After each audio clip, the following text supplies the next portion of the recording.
कांग्रेस सांसद दीपेंद्र हुड्डा द्वारा फरीदाबाद में हरियाणा मांगे हिसाब रैली के आयोजन पर कुमारी सैलजा ने कहा कि सभी लोग अपने अपने स्तर पर लोगों के बीच जाने का काम कर रहे हैं। तो वहीं दुष्यंत चौटाला द्वारा कांग्रेस पर जमीन हड़पने के लगाए गए आरोपों पर जवाब देते हुए उन्होंने कहा कि वो सिर्फ अपना वजूद ढूंढ रहे हैं। आपने देखा होगा कि लोकसभा चुनाव में लोग इन्हें जान चुके हैं और सबको पहले ही पता था कि गठबंधन टूटेगा। रिस्पॉन्स मिल रहा है। हमने अम्बाला में किया, हिसार में किया, फरीदाबाद में किया।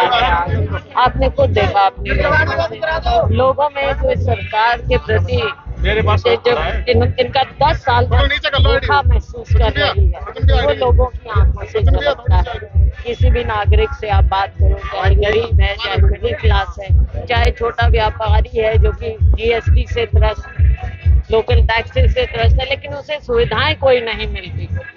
आम नागरिक की सुविधाएं भी उनसे वंचित हैं। चाहे सड़कों की बात करें, पानी की बात करें, ड्रेनेज की बात करें, सीवर की बात करें, कचरे की बात करें, तो ये तो कचरा राजधानी बनकर रह गई है। फरीदाबाद, गुड़गांव, हमारे बड़े शहर, सो कॉल्ड स्मार्ट सिटी जो बनने थे, आज उनकी जो बदहाली है, ये मैं क्या कहूँ। मैं तो जब आती हूँ हर बार ये हम देखते हैं, कहते हैं। और बात ये है कि बारिशों में जब भी हम आए हैं और कई बार आए, हमेशा यही नजर आता है कि सड़कों की जगह दरिया बह रहे हैं यहाँ पर। तो आजादी के 70 साल बाद भी मूलभूत मुद्दों पर ही चुनाव होगा। आप ये देख लीजिए, जो पूछते हैं कि 70 साल में क्या किया, आज वो हमें ये बता दें कि 70 साल में जो ये नगरी बसाई थी, आज 10 साल में ये उजाड़ी क्यों है, ये उजड़ी हुई नगरी क्यों नजर आती है लोगों को। और जब तक इंफ्रास्ट्रक्चर नहीं होगा, ये नगरी कैसे बसेगी। बाहर से उद्योग नहीं आएगा, छोटे इंडस्ट्री उसके साथ नहीं बनेंगे, तो कैसे। और आम नागरिक देख लो, गरीब आदमी देख लो, ना आवास है, ना उसके लिए मूलभूत सुविधाएं हैं। और जो आपने बड़ी हुड्डा के जरिए या कोई भी आपने जो बसाया था इसको, आज उसकी भी बदहाली है। तो मुझे तो लगता है कि जो ये स्लम बस्तियां हैं और शहर है, इनमें कोई अंतर नहीं। आपकी पदयात्रा अलग चल रही है, दूसरे हरियाणा मांगे हिसाब वो अलग चल रहा है। आपने एक बयान में कहा था इंटरव्यू में कि वर्चस्व का एकाधिकार नहीं होना चाहिए पार्टी में। देखो, जो मैंने कह दिया वो कह दिया। अब रोज रोज एक बात तो बार बार वो न्यूज तो कोई है नहीं। बात ये है कि अब हमने लड़ाई लड़नी है अगली, और वो लड़ाई है कि हमने सरकार बनानी है और इस सरकार को हमने बाहर टिकटों के बंटवारे को लेकर क्या कहेंगी? सर्वे के आधार पर हो, कैसे हो? देखो, हमारी स्क्रीनिंग कमेटी बन गई है, अब उनका काम शुरू हो जाएगा और जैसे ही वो पूरा शेड्यूल देंगे उसके मुताबिक। जिस तरह से ईडी की कार्रवाई चल रही है लगातार, क्या लगता है फर्क पड़ेगा कुछ? आप देखते हैं, नहीं, लोगों के सामने आ गई कि ये पिक एंड चूज जो हो रहा है ना, केवल अपने राजनीतिक विरोधियों के खिलाफ ही हो रहा है और इन्हें कोई देश में भ्रष्ट नजर नहीं आता। हाँ, आप वैसे पर्सनली मत लेना, लेकिन मैं उदाहरण कह रही हूँ। अगर आप कांग्रेसी हैं या विपक्ष के दूसरे कोई हैं तो आप पे ईडी पड़ेगी। जिस दिन आप भाजपा का झंडा थाम लेंगे, उस दिन आप पाक साफ हो जाएंगे। ये इनका फॉर्मूला है।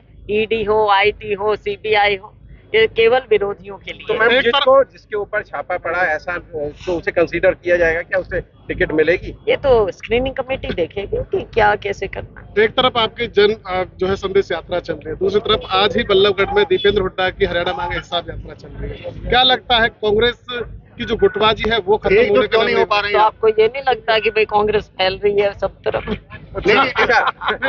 मंच पे आकर के नारा लेकर कांग्रेस सरकार चल रही है, किस तरह का हिसाब का वो कर रही है कांग्रेस?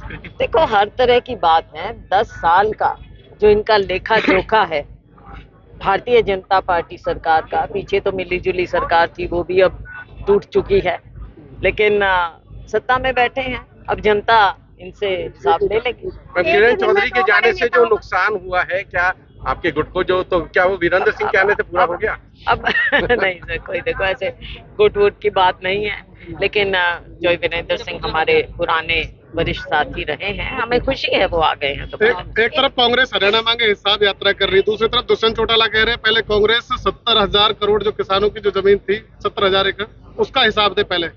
देखो इनका तो बिल्कुल वजूद अब खत्म हो चुका है। आपने देख लिया, पिछले लोकसभा चुनावों में भी देख लिया, और ये साफ जानते थे, बच्चा बच्चा जानता था, आप सब जानते थे कि चुनाव नजदीक आएगा तो इनका ये गठबंधन टूटेगा ही टूटेगा, और वही हुआ।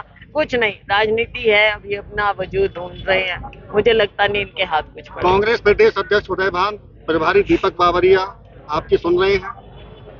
ये हमारी पार्टी की बात है, मेरी आवाज आप बताओ, आप सुन रहे हो, लोग सुन रहे हैं, पार्टी नहीं, सुन रही है। आपने सवाल उठाया।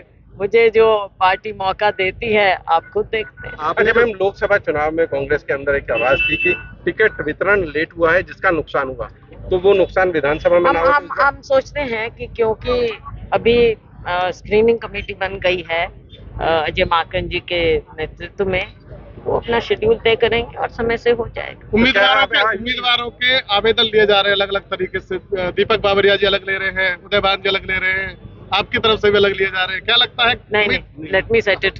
जी, आपकी तरफ से ऐसे लिए जा रहे हैं? मैं किस हैसियत से उनकी तरफ से लिए जा रहे हैं, किस तरीके से देखते हैं? अलग अलग ले रहे हैं वो। तो वो अपना सिस्टम तय करें। एक ही दिन में 2 बड़े नेता- अल्टीमेटली तो देखो स्क्रीनिंग कमेटी में जाएगा और स्क्रीनिंग कमेटी छंटनी करके वो आगे भेजेगी। मैम, जिस तरह से गुटबाजी बहुत लंबी चली, तो क्या ये संभव नहीं है कि जब टिकट वितरण होगा तो भीतर घात नहीं होगा? देखो जो कि भीतर घात तो मैं नहीं सोचती, लेकिन फुल प्रेशर्स होते हैं टिकट वितरण में, ये हमेशा सदा से रहे हैं कि टिकट मांगने वाले कई लोग होते हैं, मिलता एक को है।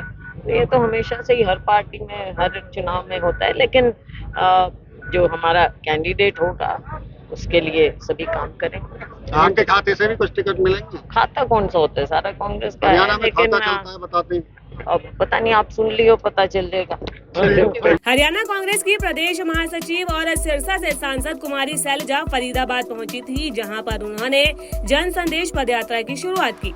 कुमारी सैलजा ने कहा कि आने वाले विधानसभा चुनाव में लोग कांग्रेस को सत्ता में लाने का काम करेंगे, क्योंकि पिछले 10 सालों में भाजपा सरकार ने सिर्फ लोगों को बेवकूफ बनाने का काम किया है। तो वहीं फरीदाबाद स्मार्ट सिटी भी सवाल खड़े करते हुए कुमारी सैलजा ने कहा कि आज फरीदाबाद की हालत बद से बदतर है। स्मार्ट सिटी की जगह फरीदाबाद नर्क सिटी बन चुका है।